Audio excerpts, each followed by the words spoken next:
training is one of the best forms of exercises that you can do to add to any of your current workout programs. It not only improves your strength, but also improves cardiovascular fitness as well as flexibility.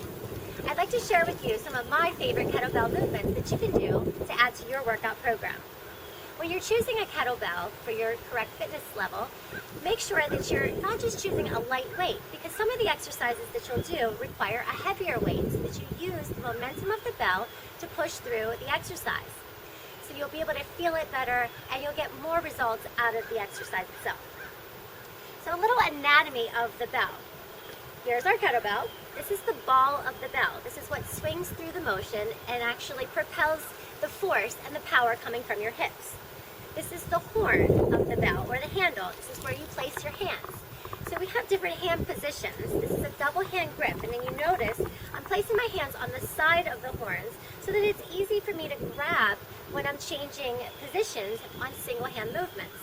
Now if I'm doing a single hand movement in the front and I have nowhere to place my hand, you might drop the bell, and we don't want that.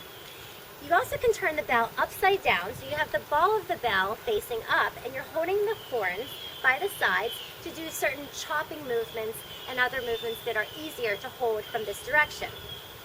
So that's a little anatomy of the bell. Let's get into the first exercise.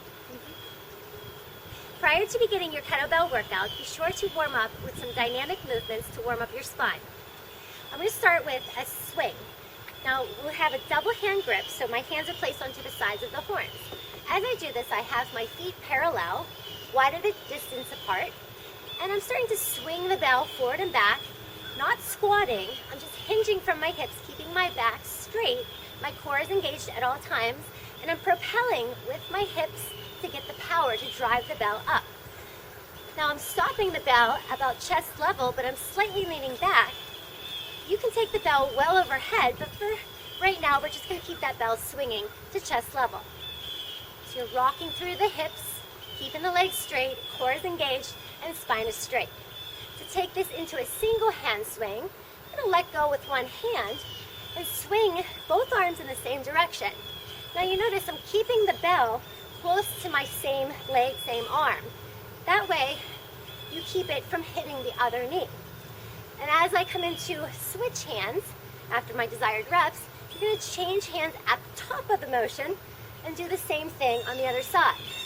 Now notice my torso is slightly rotating away from the bell to give that torso or core power, and then I drive through my hips as the bell comes up. And again, if I want, I can come back to a double hand grip. Both hands come on, and you notice my hands are on the sides of the horns so that I can grab it easily. To take this one step further, I can add a forward and back motion just to add a little bit of variety. This really drives up your cardiovascular fitness. Next, we'll move into a figure eight. So I'm going to let go with one hand and make a figure eight around my legs. As I'm doing this, again, I'm keeping my back straight, my core engaged, and when I stand up, I'm driving with my hips to get the power to stand and squeeze the back side of my body. You can really see that this is really challenging because you're keeping the bell in motion at all times. Now if I want to really mix it up, I can stop the bell at the top and then reverse the motion, coming back through to work on my coordination as well as power. You want to make sure that you're, again, grabbing the bell on the side of the horn so that you catch it each time.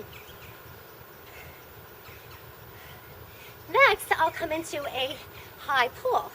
I'll go right back into that swinging motion, and I bend my elbows, bringing them in towards my chest. The ball of the bell is pushing out and away once it comes to the chest. As I do this, again, I'm hinging from my hips, driving the power through my legs, my hamstrings, as well as through my core. To take this one step further, you can do this with a single arm. Now I like to swing both arms to keep the momentum as well as the power coming from the arms, and the coordination goes at the same pace. From here, be sure to do both sides. Then we're going to come into an upside down hand grip. So I'm turning the bell upside down, grabbing by the sides of the horn for a lunge and a chop. So take one leg back from a side view. I'm going to take the bell to the opposite side of the leg that's in front. As I lunge, I'm chopping in towards the knee. Be sure that you're spotting something so that you keep your balance. This is great because it works your legs as well as your core, and it really challenges your balance. You can take this one step further and take it into a reverse dynamic lunge or a curtsy lunge or a lateral lunge. So I have to change sides, lunge over towards the knee. This is very important because you want to make sure that you're keeping the body rotating in opposition. So you can really challenge your body by mixing it up. Now this is a heavier bell, and I like to use a heavier bell on the swings because it drives up your cardiovascular fitness as well as works through the momentum of the bell. I'm going to lighten it for the windmill. Now we didn't really talk about rack position, but racking is an art form in itself. When you rack the bell, you want to bring it up the line of the body, rotate it in your hands as you're swiveling around, and you have your hand over your heart. The elbow is close to the body, not out to the side to protect the shoulder. As we do the windmill, you'll have one foot facing forward and one angle to the side. Shift the hips back, and as you go down, the arm goes up. And then you'll come right back down to standing and rotate towards the front leg. It's a simultaneous movement, so you're coming underneath of the bell. As it goes up, your body comes down. Again, keep your core engaged at all times. Now what's great about the windmill is that it challenges your flexibility in your hamstrings, it works on your core, it also works on your arms and shoulder strength. It's just such a nice movement. You can add a little bit of variety by staying down and add an arm press. Now I like this using a lighter weight because I can do my shoulder presses from here. Now if you have any type of shoulder injury, of course you're going to be very careful of this movement. If you want more core power, extend the other arm. And then when you're ready to come up, rack the bell, keep it close to the heart, and come to a stand. Be sure to do that exercise on both sides. So we're going to finish up with 2 movements on the floor for your core. So come down to a seated position, knees are bent. You're going to keep that upside down hand grip. You're going to start to rotate from side to side. The knees go opposite the bell. And as I do this, you can start to lean back until you start to feel the core really working. Now to take this a step further, to actually utilize the bell, turn your hands so that you're holding it like a purse.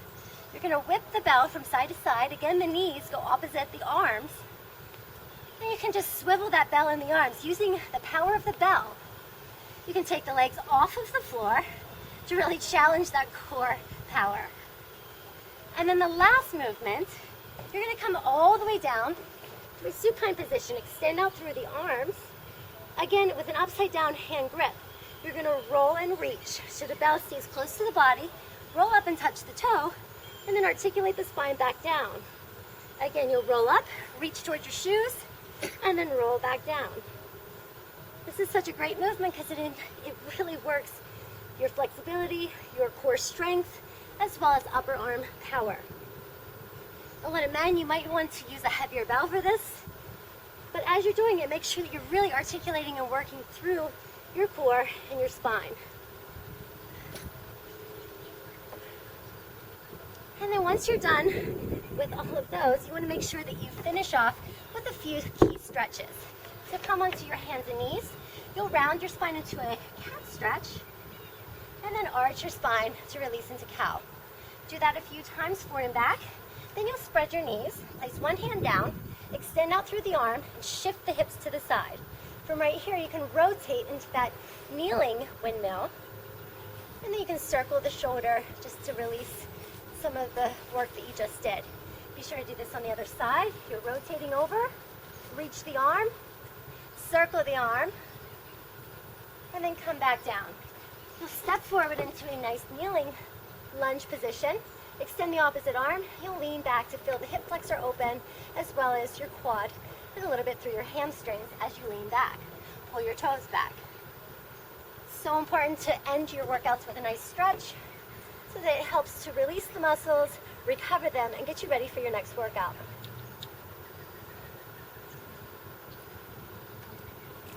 And then you'll stand forward, carefully bend the knees, roll yourself up, head coming up last. Take a deep breath, stretch overhead. And that is some of my favorite kettlebell movements that you can do to any workout to really increase your strength, your core strength, your flexibility, as well as your cardiovascular fitness. So challenge your body in your next workout with some kettlebells.